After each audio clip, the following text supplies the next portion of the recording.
नमस्कार दोस्तों, मेरा नाम है रंजीत चारिया और आप देख रहे हैं आरकेजे सिविल पाठशाला यूट्यूब चैनल। आज 11 अक्टूबर 2023 है और आज के द हिंदू न्यूज़पेपर को हम एनालिसिस करेंगे। सबसे पहले एडिटोरियल वाले हिस्से को देखते हैं, इसके बाद न्यूज़ वाले सेक्शन को हम कवर करने वाले हैं। तो आज यहाँ हम जो पहला एडिटोरियल देखने वाले हैं वो पार्टिकुलरली मालदीव के रिलेशनशिप को बताता है कि मालदीव किस प्रकार से कौन कौन से चैलेंजेस को फेस करने वाला है, कौन कौन से राजनीतिक परिवर्तन अभी तक हुए हैं, क्या वो पूरी तरह से इंडिया के पक्ष में चला जाएगा, क्या फिर वो चाइना की तरफ उसका ज़्यादा झुकाव होने वाला है, क्योंकि कुछ लीडर वहाँ ऐसे भी हुए हैं जो प्रो चाइनीज़ रहे हैं, मतलब ज़्यादातर उन्होंने चाइना का साथ ही दिया है। इसके अलावा यहाँ पर उल्लेख किया जाता है कि यदि मालदीव जैसे देश belt and road initiative project के लिए यस बोल रहे हैं तो इसके लिए उनके ऊपर कौन कौन से चैलेंजेस आ सकते हैं, क्योंकि बेल्ट एंड रोड इनिशिएटिव का यदि आप हिस्सा बन गए हैं तो आप ये समझ लीजिए कि बहुत सारी कंट्रीज़ अब चाइना के जाल में फंसते जा रहे हैं। तो वहाँ से हमको सीखने की ज़रूरत हो, चाहे वो श्रीलंका हो चाहे वो पाकिस्तान हो, यहाँ से हमें सबक लेने की ज़रूरत है, ऐसा इस आर्टिकल में बोला जाता है। अभी हाल फिलहाल में मालदीव में जो इलेक्शन हुआ है ये एक प्रकार से फुटबॉल का मैच बन गया है। इंडिया जीतेगा कि चाइना जीतेगा। India would be A case of ignoring how South Asia's smallest nation state function। लेकिन यदि आपने इस चीज़ को इग्नोर कर दिया कि ये तो छोटा मोटा देश है, इससे हमें क्या लेना देना है, इसका मतलब ये है आप साउथ ईस्ट एशिया से बाहर हो जाएंगे। ये आपको ध्यान में रखना है। तो बहुत सारे छोटे मोटे द्वीप आपको देखने को मिल जाएंगे मालदीव की यदि हम बात करें। ठीक है, ये इसकी कैपिटल है माले, इसको आप देख सकते हैं, और कितने सारे द्वीप यहाँ पर लोकेटेड हैं।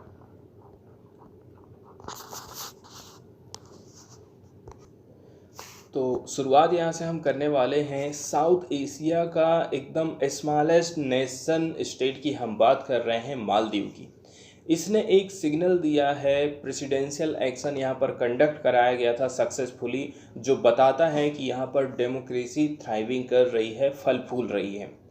The holding of yet another free and fair election, क्योंकि यहाँ पर एक और free and fair election conduct कराया गया है और ये कंट्री की इंटरनेशनल इमेज को बढ़ावा देने का काम करता है।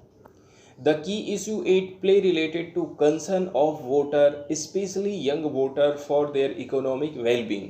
ज़्यादातर यहाँ पर जो लोग यंग वोटर लोग थे, उनके सामने कुछ चिंताएं थी। वो चाहते थे कि एम्प्लॉयमेंट की समस्या ख़त्म हो, हाउसिंग से रिलेटेड प्रॉब्लम सॉल्व होना चाहिए, इसके साथ साथ में टूरिज्म इंडस्ट्री की जो ज़रूरत है उसको कैसे करके पूरा किया जाए। इसके अलावा एजुकेशन एंड हेल्थ केयर के ऊपर यहाँ के जो यंग लोग थे वो ज़्यादा फोकस कर रहे थे।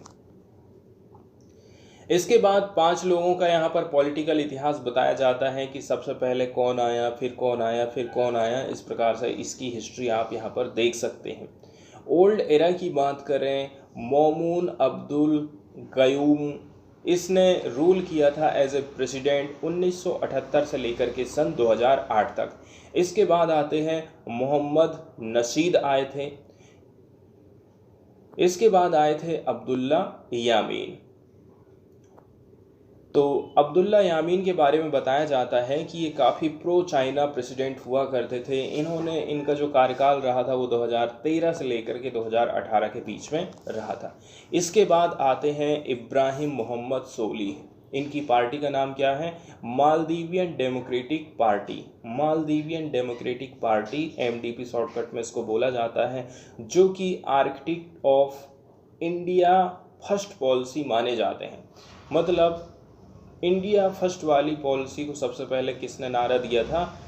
ये नारा दिया था इब्राहिम मोहम्मद सोलिह की तरफ से, जिन्होंने 2018 से लेकर अभी तक यहाँ पर शासन किया था। इसके बाद इनकी हार हो जाती है and he will hand over presidency to the clear winner Mohamed Muizzu. अब ये हार गए हैं, जो कि इंडिया की तरफ जिनका कहना चाहिए झुकाव ज़्यादा था, और अभी जो जीते हैं उनका नाम क्या है, मोहम्मद मिजू। तो ये अपोजिशन के कैंडिडेट थे।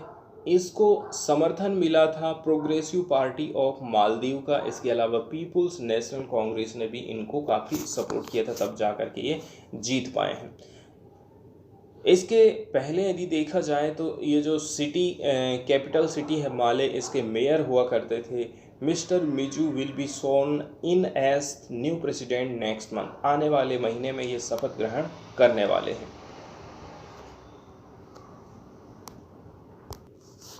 आगे यदि हम बात करें कि यदि ये पद को ग्रहण कर लेते हैं तो पद धारण करने के बाद कौन कौन सी चीज़ों को इंटरनेशनल तौर तरीके से ये फेस करने वाले हैं। तो अभी हाल फिलहाल में देखा जाए कोविड-19 का असर मालदीव के ऊपर भी पड़ा है, यूक्रेन वार का असर मालदीव के ऊपर पड़ा है।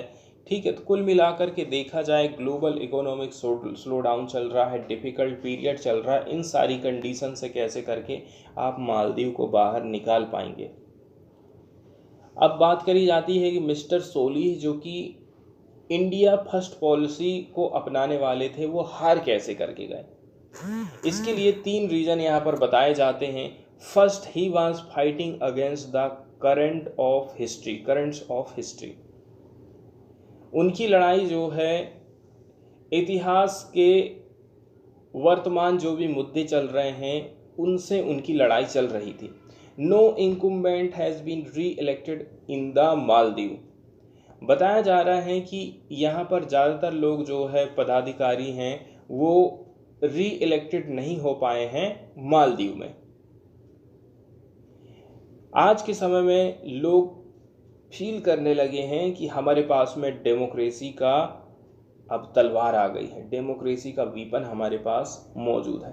To bring in and out ruler, इसके माध्यम से हम किसी भी शासक को अंदर ला सकते हैं और बाहर भी उतार करके फेंक सकते हैं। सेकंड रीज़न बताया जाता है कि इनकी जो पार्टी है उसमें विघटन हो गया था, लेकिन यहाँ पर आने वाले टाइम में किसी प्रकार की सुलह नज़र नहीं आ रही थी। Mister Solih lost by same margin about 8% of vote in the second round that mister Nasir's candidate had scored in the first round. 8% vote से ये हारे थे। इसके अलावा यहाँ पर जो डिसइंफॉर्मेशन का कैंपेन चलाया गया था उसको जो काउंटर करने की बात करी गई थी वो भी एक रीज़न हो सकता है।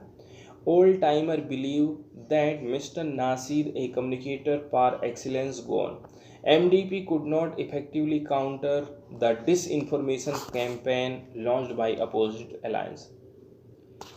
ये नेता इसलिए भी हारा है क्योंकि मिस इन्फॉर्मेशन डिसइंफॉर्मेशन जो अपोजिशन लीडर के द्वारा फैलाया गया था उसको ये रोक नहीं पाए थे।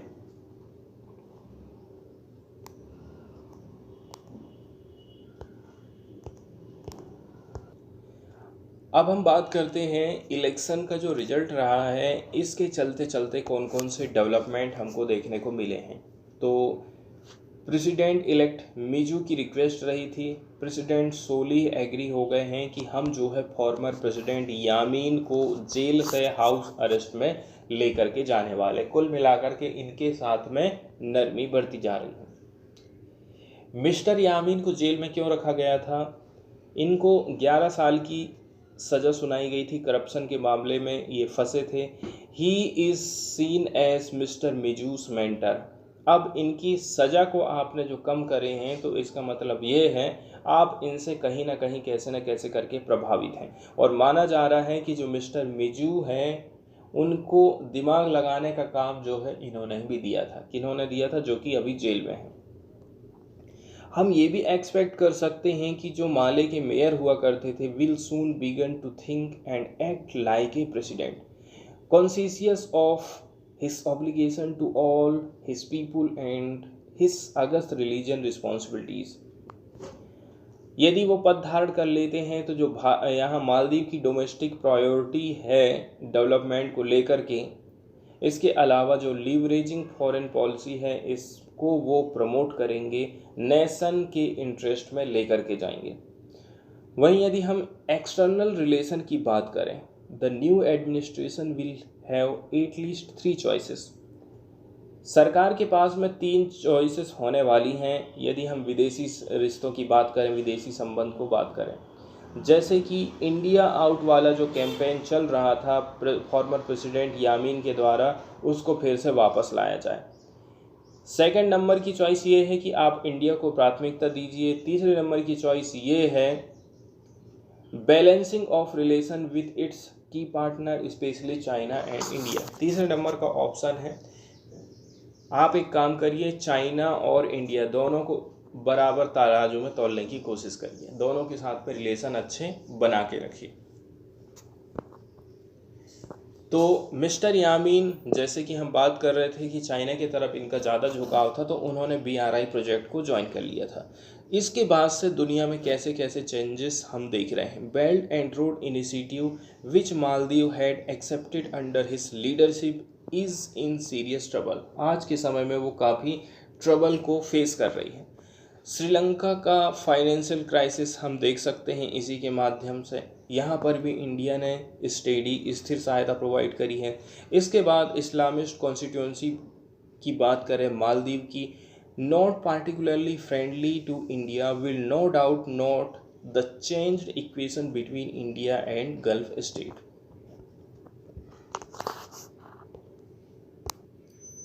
वहीं भारत और मालदीव की रिलेशनशिप की बात करें तो कितने एक दूसरे के ऊपर निर्भर हैं, यहाँ पर हम कुछ चीज़ें देख सकते हैं। जैसे कि कंट्रीज़ जो है कम्युनिटी सेंटर बनाने के लिए तैयार हुए हैं, चिल्ड्रंस के पार्क बनाए जा रहे हैं, स्टूडेंट फेरीज हो रही हैं आइलैंड के बीच में, and thousand of Maldivian youth have been to India for training and capacity building programme in past 5 year. भारत की तरफ से भी बहुत सारे काम किए गए हैं, चिल्ड्रन पार्क बनाना है, कम्युनिटी सेंटर खोलना है।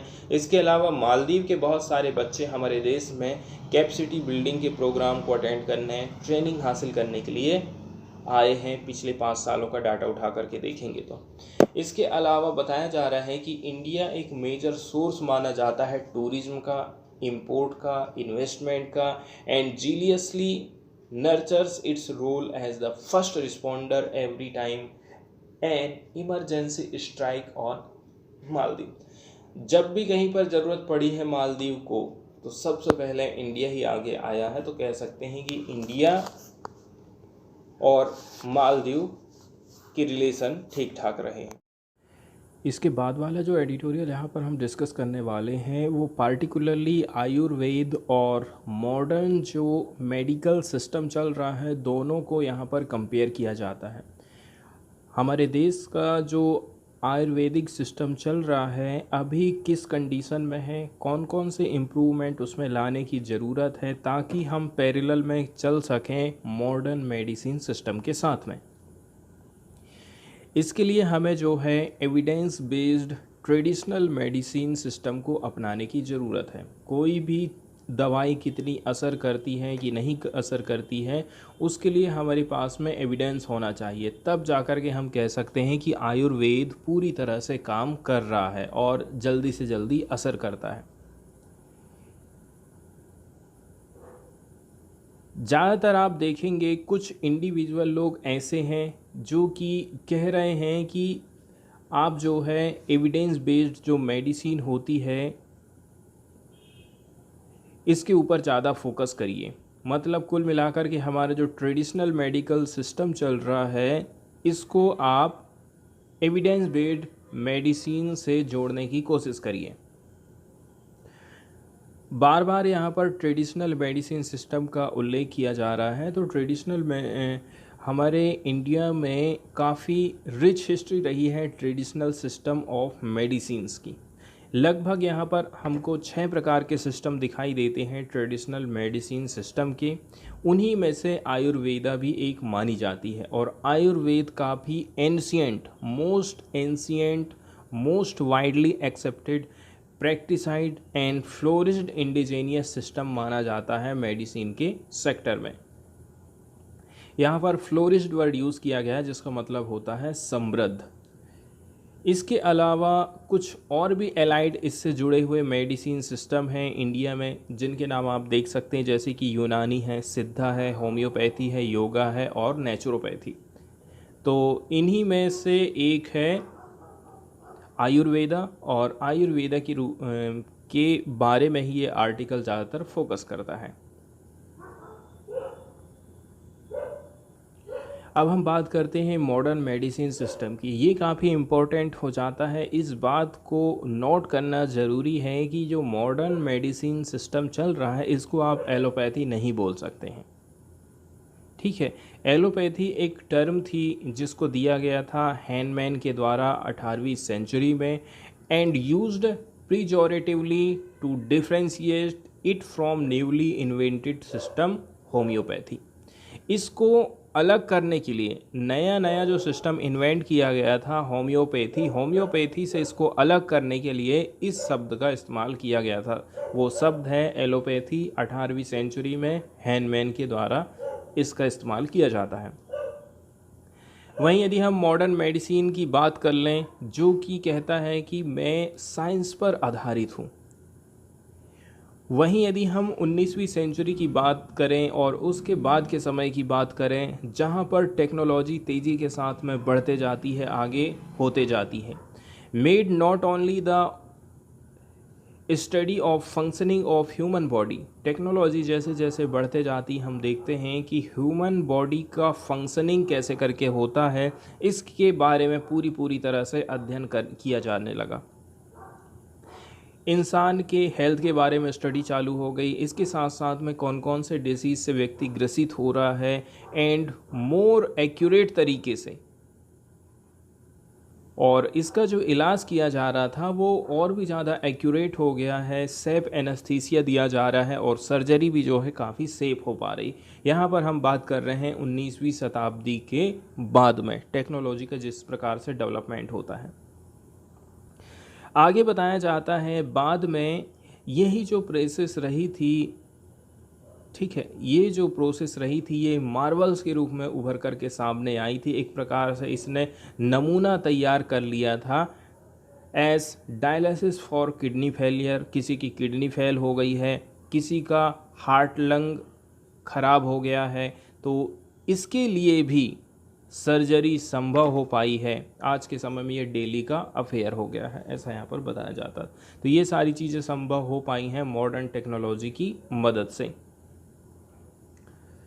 अब 20वीं शताब्दी की हम बात करते हैं। यहाँ पर भी काफ़ी कुछ डेवलपमेंट होते हैं, वैज्ञानिक डेवलपमेंट हम देखने को मिलते हैं 20वीं शताब्दी में। इसमें इंक्लूड किया जा रहा है पोपेरियन आइडिया ऑफ फाल्सिफिजेबिलिटी, जिसको हम मिथ्याकरण बोलते हैं। मतलब आज के समय में थोड़ा सा अफवाह फैला दिया जाता है, झूठी खबर फैला दी जाती है। To advances in evaluating medical therapies, medical जो थेरेपीज़ हैं उसको लेकर के बहुत सारी मिथ्याकरणीयता अभी भी मौजूद है। इसके बाद में फिर से फोकस किया जाता है कि आज के समय में जो मॉडर्न मेडिसिन सिस्टम चल रहा है वो कैसा है। आज के समय में हम देखते हैं साइंस का ज़्यादा से ज़्यादा इस्तेमाल किया जा रहा है, ठीक है। साइंस कंटिन्यू एडवांस होते जा रहा है, साइंस चीज़ों को सेल्फ करेक्टनेस की तरफ लेकर के जा रहा है। मॉडर्न जो मेडिसिन सिस्टम चल रहा है इसको हम वेस्टर्न सिस्टम बोल सकते हैं, ओनली जियोग्राफिकली एंड नॉट एपिस्टीमेटिकली। इसको आप जियोग्राफिकली तौर पर देखें तो वेस्टर्न वाला एरिया बोल सकते हैं कि वेस्टर्न जो कंट्रीज़ हैं, यूरोपियन कंट्रीज़ हैं, मॉडर्न जो कंट्रीज़ हैं, उनकी तरफ से ये देन माना जा रहा है, ठीक है। और इसको हम ये नहीं कह सकते हैं कि ये ज्ञान मीमांसा से आया है।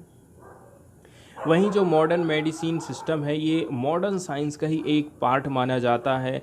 ये प्रत्येक न्यू थेरेपी को टेस्ट करता है एंड एक्सेप्ट करता है it into Canon if found effectively. यदि कहीं पर भी ये इफ़ेक्टिवली पाया गया है कि नहीं पाया गया है, इसकी तुलना यहाँ पर करी जाती है।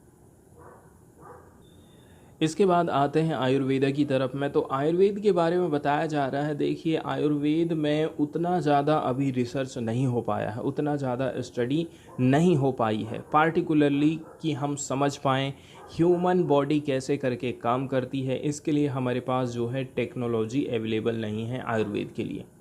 फिर भी आयुर्वेदा क्लासिक्स की बात करें, ये एम्फेसिस करता है, जोर देता है कि हमें जो है डायग्नोस करना है किसी भी बीमारी को। इसके अलावा थेरेपीज़ के ऊपर फोकस करता है और इन्हीं के माध्यम से हम ह्यूमन बॉडी की अंडरस्टैंडिंग कर पाते हैं। वहीं reason based world view is what differentiate Ayurveda epistemologically from erstwhile faith-based norm on Ayurveda। तो कुल मिलाकर के देखा जाए, आज के समय में जो दुनिया चल रही है वो रीज़न पर आधारित है। यहीं पर से आयुर्वेद थोड़ा सा अलग हो जाता है, जिसको आप बोल सकते हैं faith based form of Ayurveda. भरोसे के साथ में लोग गोली दवाई खाते हैं। मॉडर्न सिस्टम और आयुर्वेद सिस्टम की यदि हम बात करें, देखिए आज के समय में जो ड्रग डेवलपमेंट किया जाता है, इसमें कॉमनली हम उस मेथड का यूज़ करते हैं। Commonly used method is to isolate active principle. इसके माध्यम से जो भी इंग्रेडिएंट हैं उनको आइसोलेट करके तैयार किया जाता है। इस प्रकार से ज़्यादातर जो मॉडर्न मेडिसिन बनी हैं, इनमें आपको सिंगल इंग्रेडिएंट देखने को मिलेगा। मतलब ज़्यादातर जो चीज़ें इसमें रहेंगी वो कोई एक चीज़ ज़्यादा रहती, सिंगल इंग्रेडिएंट का इस्तेमाल इसमें ज़्यादा किया जाता है गोली दवाई के निर्माण में। Only a few are combination. बहुत कम ऐसी गोली दवाइयाँ होंगी जहाँ पर हमको कॉम्बिनेशन दिखाई देता है। इसके अलावा जितनी भी चीज़ें मिलाई जा रही हैं उनको प्रोएक्टिवली केयरफुली कैलकुलेशन किया जाता है। वहीं यदि हम आयुर्वेदिक मेडिसिन की बात कर लें, ज़्यादातर यहाँ पर चीज़ों को कंबाइन करके रोग का इलाज किया जाता है। तो ये काफ़ी अनसर्टेन हो जाता है, ये अनिश्चित हो जाता है कि how this combination interact with each other. अब हमने दो चीज़ों को मिला दिया है, तो दोनों चीज़ों के मिलाने से असर क्या हो रहा है, इस चीज़ का हम पता नहीं लगा पाते हैं। It would increase acceptability of Ayurvedic medicine in the scientific community if they were evaluated by the method of modern science. इस प्रकार से आपने कोई भी इलाज किया है, किसी भी रोग का इलाज यदि आपको करना है आयुर्वेदिक मेडिसिन के माध्यम से, तो हमें इवल्यूट करना पड़ेगा, मॉडर्न साइंस की मेथड का इस्तेमाल करना पड़ेगा। तब जाकर के हम कह सकते हैं कि आयुर्वेदिक मेडिसिन आज के समय में अच्छी तरह से काम कर रही हैं। न्यू जो इन्वेस्टिगेशनल मेथड होते हैं, कुछ ट्रायल रहते हैं जिनको डिज़ाइन किया गया है, इसी के माध्यम से हम इवल्यूट कर पाएंगे आयुर्वेद की थेरेपीज़ को। और इसमें हमें अंडरमाइन नहीं करना है। Classical basis of administration them must be workout. यहाँ पर उसके एडमिनिस्ट्रेशन को लेकर के भी बोला जाता है। इस चीज़ की सुविधा हमें प्रोवाइड कर सकता है कौन? Ministry of Ayush. इस मामले में मिनिस्ट्री ऑफ आयुष को आगे आना चाहिए।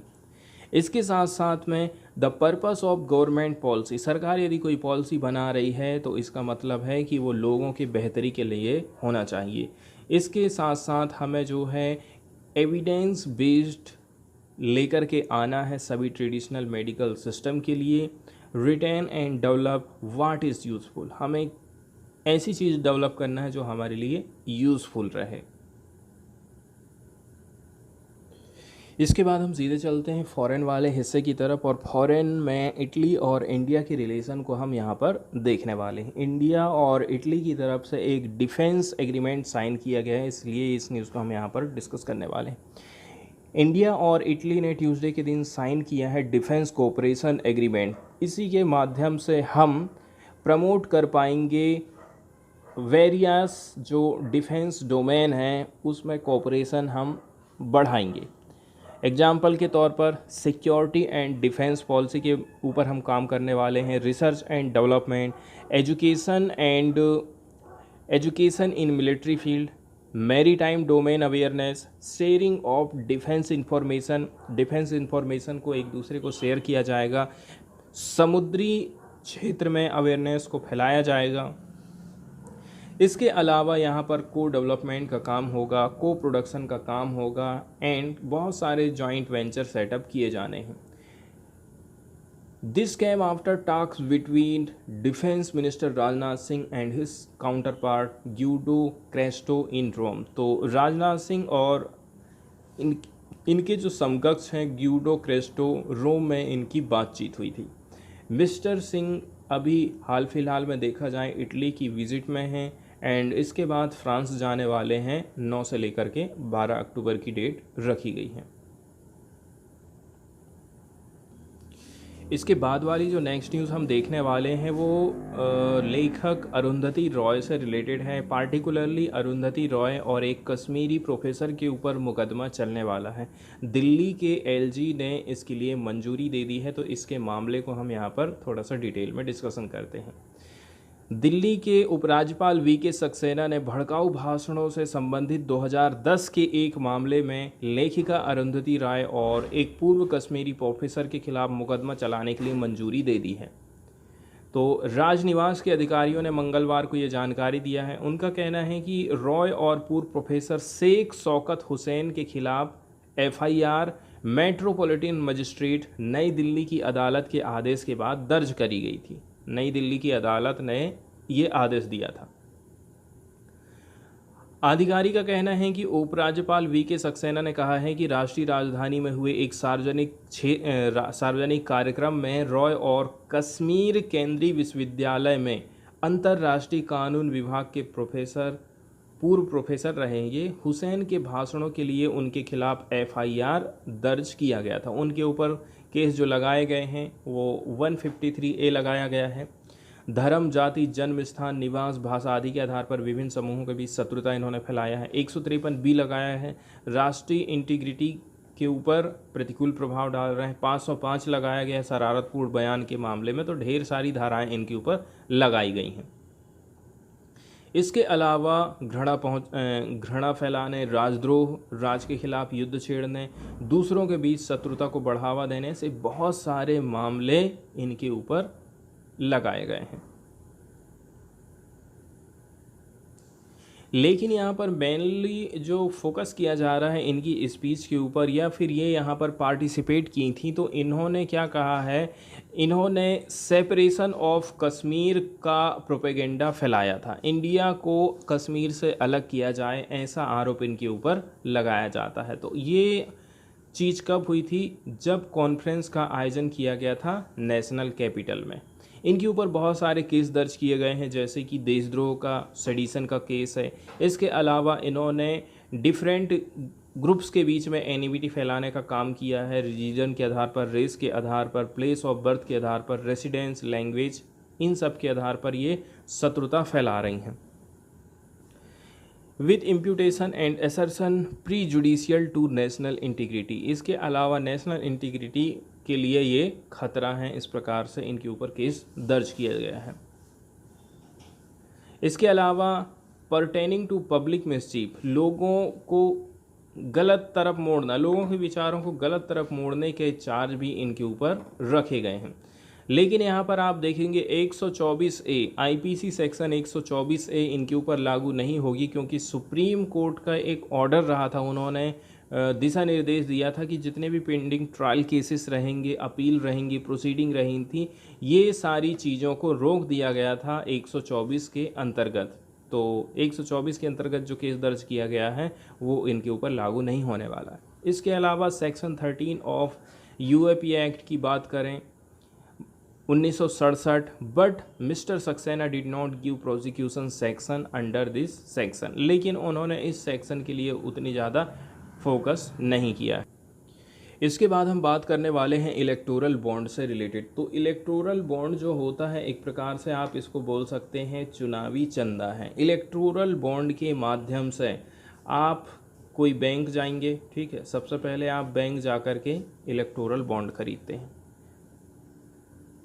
अब आप उस व्यक्ति को ये बॉन्ड दे देते हैं, वो व्यक्ति क्या काम करेगा, वो बैंक जाएगा और उसको कैश भुना लेगा। अब यहाँ पर दिक्कत ये है, एसबीआई में ये बॉन्ड वो भुनाएगा या फिर एसबीआई से जाकर के आप ये बॉन्ड खरीदेंगे। जो व्यक्ति खरीद रहा है और वो किसको दे रहा है, ठीक है, ये जनता को पता नहीं चलता है। अब इसमें ऐसा हो जाता है कि जब किसी को पता ही नहीं है, पता चला कि अडानी ने बहुत सारे बॉन्ड खरीदा है और मोदी को दे दिया है चुनाव में चुनाव लड़ने के लिए, ठीक है, ताकि वो चुनाव लड़ सके, तो चुनावी चंदा हो गया एक प्रकार से कि उन्होंने 1 लाख रुपया दे दिया, 10 लाख रुपया का चुनावी बॉन्ड दे दिया। अब हम लोगों को पता ही नहीं है।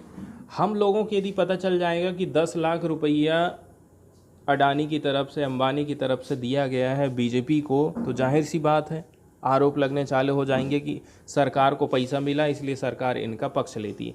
यही एक रीज़न है कि सरकार बॉन्ड किसने दिया है इस चीज़ को उजागर नहीं करती है। दूसरे नंबर की बात यह है, इसके माध्यम से आपका जो रुपया है, आपका जो पैसा है, ये आप इस यहाँ से टैक्स बचा सकते हैं। तो कुल मिलाकर के यदि आपने कहीं किसी ने काली कमाई किया है, उसको यदि वो सफ़ेद करना चाहता है तो उसका इस्तेमाल भी वो यहाँ पर कर सकता है।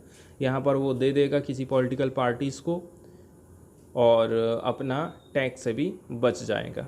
तो यही सब बातें हैं जिनकी सुनवाई सुप्रीम कोर्ट में होने वाली है। तो 2024 का चुनाव भी आने वाला है। अब यहाँ पर हम देखेंगे कि कितना इसके ऊपर काम हो सकता है और कितना ये सक्सेस हो सकता है।